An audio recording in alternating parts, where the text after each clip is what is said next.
Boy, have I got a story for you. I'm Dar's Annabelle Rose, and you are watching Who Am I Really? The series where I talk about my past lives and a mistake I made in my first life that I'm dealing with in this life. If you enjoy true life paranormal stories, you're going to love this series, so let's get started. Briar woke me up. She was on top of the bed and she was pawing me and licking my face. I knew it was urgent. It was almost like I could hear her. She was trying to talk and it was almost like I could hear her saying, "Get up, you got to do this." So I got up, grabbed my holy water, and I followed her. I had gotten to the point I would just say to her, "Show me." And she would take me to exactly where I needed to be spraying holy water. So as I was walking, she kept turning back to look at me to make sure I was coming. And then she stopped at the front door, right in front, and she started barking. So I sprayed, and instantly on my watch, my heart rate went up to 143.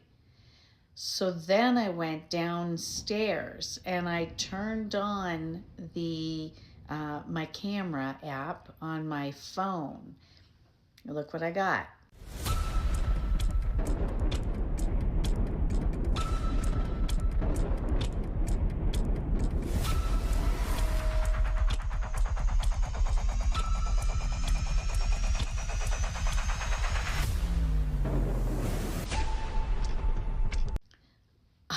You could see they're flying all over my furniture.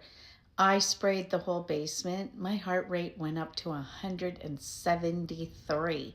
I kept spraying, and as I got rid of them, my heart rate came back down to 112. Then I went outside. Briar came out with me. She was running around hurting. You could see what she was doing. She was bringing them all to me. I just stood in one spot and sprayed. My heart rate went to 153. Now, to give you comparison, this morning when I was working out, I was breathless. I was on the spin bike. My heart rate hit a high of 134. I told Maxine, Briar can see the dark in my backyard. Can G see them? She said that G was on his way and he was bringing Jesus. Now I was really excited because Jesus was coming, but then I got thinking, this is probably not good. Like, if G is bringing Jesus, how bad is it really? When G arrived, he said there were hundreds of them in my backyard, and they needed me to get back out there and help them spray. Maxine said that G told her Jesus was in the backyard. He was picking the demons up and throwing them down to the ground. Maxine said G sounded exhausted. I mean, we've been fighting demons for months. And Maxine also said that G has two voices. He has the voice of, like, he sounds like a regular man, but then he has another voice that is deep and booming, and she usually hears that when he's angry. Here's a couple more pics of G in my home.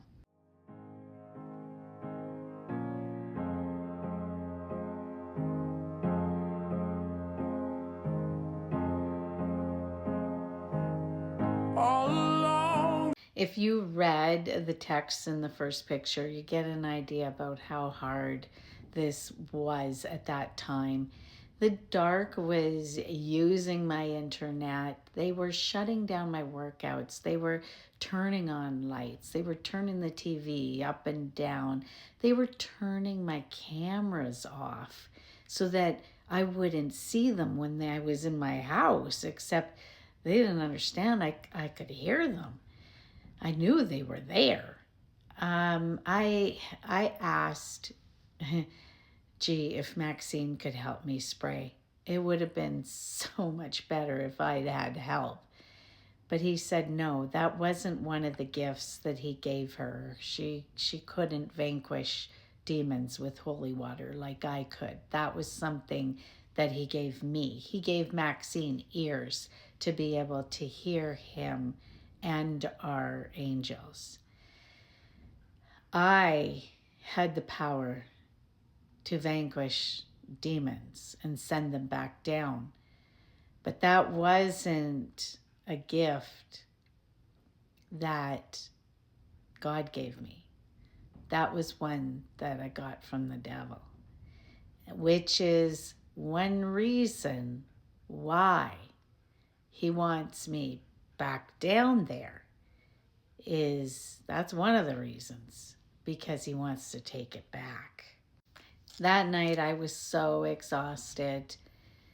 G and Jesus, they kept guard over me and let me sleep.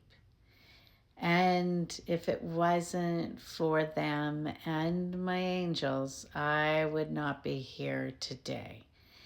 But my angels, they send me wonderful messages. Have a look.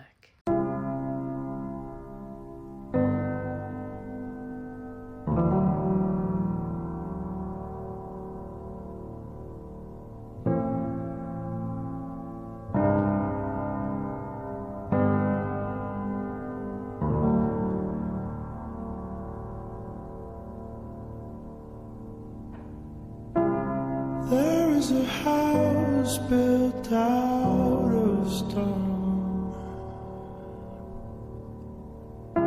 wooden floors, walls, and window sills. But of course, every time that my angels send me a nice message that would make me happy, he's got to get involved. His narcissistic self has to send me a message too.